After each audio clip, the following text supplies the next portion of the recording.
आज के टाइम पे बड़ा इलॉजिकल लगेगा, आज के टाइम पे ऐसा लगेगा जैसे संभव नहीं है, लेकिन अगर हम लोग सिद्धांत को अपना लें, सिद्धांत क्या कहता है? सिद्धांत ये कहता है अगर समस्या यहां पनप रही है तो उसका समाधान पैरेलल में पनप रहा होता है। फर्क सिर्फ इतना है, आपको उस परमपिता परमेश्वर के ऊपर यकीन करना पड़ेगा कि भाई तुम समाधान देने लगोगे, अगर सिंथेटिक समाधान दोगे तो बर्बादी के अलावा कुछ नहीं होगा, अगर प्राकृतिक समाधान ढूंढोगे तो कोई बर्बादी किसी की नहीं होगी। यही सत्य की परिभाषा है, यही धर्म की परिभाषा है कि किसी का भी नुकसान नहीं होगा अगर आप सत्य के रास्ते पर हैं। अब इन्होंने सोचा कि इनकी खेती हटाने के लिए इनके खेत से अगर गाय को गायब कर दिया जाए इसके घर से तो खेती बंद हो सकती है, लेकिन जमींदार तो गाय और डंगरों को छोड़ने के लिए तैयार नहीं है, क्योंकि उसको तो फ्री में चारा मिलता है। सुबह सुबह घर का एक आदमी जंगल में ले जाता है, चर के आ जाती हैं, शाम को कोई टेंशन ही नहीं है, कोई दिक्कत ही नहीं है। तो सबसे पहले जंगल खत्म करना पड़ेगा। जंगल खत्म करने के लिए उद्योगों का कॉन्सेप्ट डालना पड़ेगा कि तुम लोग बेरोजगार हो, तुम्हारे लिए उद्योग खुलेगा तो तुमको नौकरी मिलेगी, तुम्हारे बच्चों को।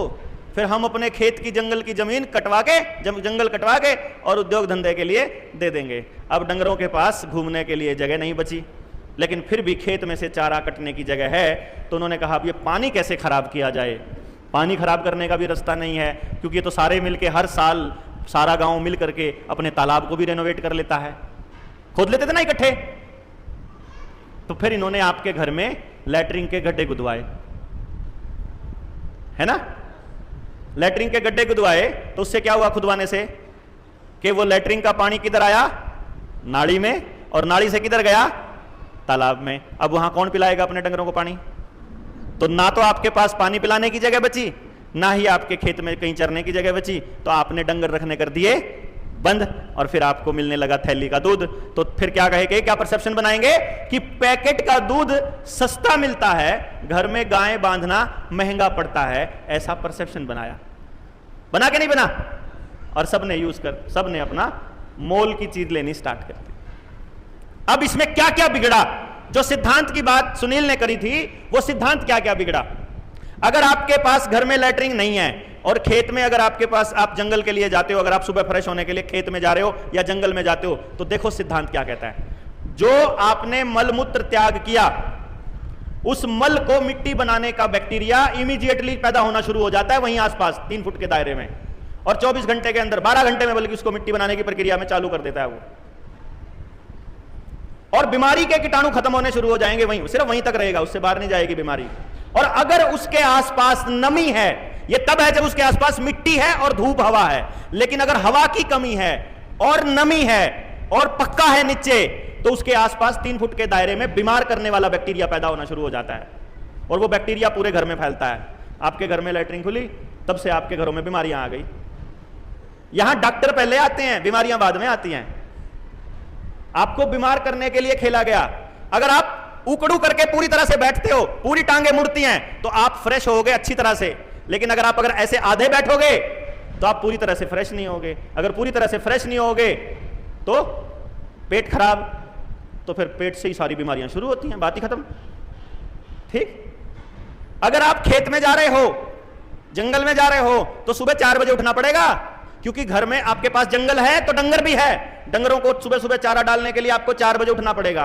और ये तो आयुर्वेद कहता है भैया, सारे के सारे जने ने, सब ने, भाई ने राजीव दीक्षित को सुन रखा, सारे आयुर्वेद के जानकार हो, ये तो आयुर्वेद भी बोलता है। मेरे को तो, मेरे जैसे बुद्धू को तो बाद में समझ में आया कि अपने फेफड़े और अपना हृदय सुबह 3:30 से लेकर के 5 बजे तक सबसे ज्यादा एक्टिव होता है कि नहीं। अगर उसी टाइम पे अपन उठ के काम कर रहे हैं तो हम खुश हैं, हम लोग बिल्कुल एक्टिव और फिट रहेंगे। लेकिन अगर उस टाइम में हम लोग घर के अंदर कैद हैं, एसी चल रहा है, बॉडी ठंडी है, तो आप बीमार होना शुरू रहोगे परमानेंटली। मतलब घर में डंगर रखना, गांव के बाहर जंगल रखना, कितना बड़ा साइंटिफिक रीजन था। इन्होंने पूरे सिस्टम को समझ के सिस्टमैटिक तरीके से ऐसा बना दिया कि आपके बच्चे को उठते ही लैट्रिन का दरवाजा दिखता है, इसीलिए कोई टेंशन नहीं है, जब प्रेशर बनेगा तभी जाऊंगा। सुबह उठ के सैर करने की जरूरत क्या उसको। अब आज आपको पार्क में सैर करता हुआ कौन मिलेगा मालूम है? कोई भी हेल्दी पर्सन नहीं मिलेगा, सब वो हैं जिनको डॉक्टर ने कह रखा है सैर करनी है। हेल्दी वाला तो क्या करता है, वो तो सारे नियमों को तोड़ता है। हमको कहा नीचे बैठकर खाना खाना चाहिए, उन्होंने हमको डाइनिंग टेबल दे दी है। आयुर्वेद ने कहा कि सूरज छिपने से पहले हमको खाना खा लेना है। उन्होंने लेट नाइट डिनर प्रोग्राम आयोजित करने शुरू करे, सारी शादियां, सारे आयोजन लेट नाइट शुरू करे।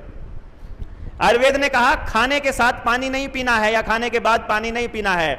उन्होंने आपके बच्चों को पराठे के साथ कोल्ड ड्रिंक पीनी सिखा दी है। आयुर्वेद ने कहा कि तुमको 8 बजे तक सो जाना है। उन्होंने कहा इंटरनेट 11 बजे के बाद ही चलेगा। लेट नाइट काम जो है वो इंटरनेट पे 10 बजे के बाद ही होएगा। आयुर्वेद ने कहा कि जहां बीमारी होगी वहीं इलाज होता है। आप अपना स्थानीय खाना खाइए, जहां पैदा हुए हो वहीं के फल फ्रूट खाइए, ताजा फल। उन्होंने कहा खेत में जो ये फ्रूट वाले पौधे हैं ना, इनकी वजह से ना छांव आती है तो उत्पादन ज्यादा नहीं होता, इसलिए इनको काट दो। इसकी जगह पे हाइब्रिड वाले हम देंगे, तुम वो लगा लेना। आपके खेत में सब कुछ नहीं होता था, गाजर, मूली, पालक, शलगम, मतलब गन्ना, सारे मौसमी फल सारे मिलते थे ना घर में। जो 1-1.5 एकड़ के जमींदार के खेत में सब कुछ होता था ना, वो आज 1.5 लाख तनख्वाह कमाने वाला शहर में अपने बच्चे को नहीं खिला सकता ऑर्गेनिक खाना। समझे ना? यानी इतना अमीर तो हम पहले से ही थे, बस हमने अपनी अमीरी को दिखाने का शौक नहीं था। हमको ये कपड़ों में दिखाने का शौक नहीं था कि हमें ब्रांडेड पहनने हैं, हमें महंगा मोबाइल, महंगी गाड़ी, महंगी बाइक, महंगे चश्मे, महंगे जूते, महंगी जुराबें, ये सब खरीदने का शौक नहीं था। इसीलिए उन्होंने क्या कहा, फिल्मों के जरिए, फिल्मों में याद है ना, बच्चे से मिलने उसका बापू जाता है, खेत में काम करने वाला, वो किसान के कपड़ों में है और वो बच्चा उससे मिलने से मना कर देता है। उसके साथी उससे पूछते हैं कौन था ये, तुम्हारे पापा थे? अरे नहीं नहीं, ये तो हमारे घर का नौकर था। डायलॉग याद है ना? वहीं से तो हमारे बच्चों को शर्म आने लगी है कहने में कि मेरा बाप किसान है, वरना जय जवान जय किसान ये नारा बुलंद है अपना।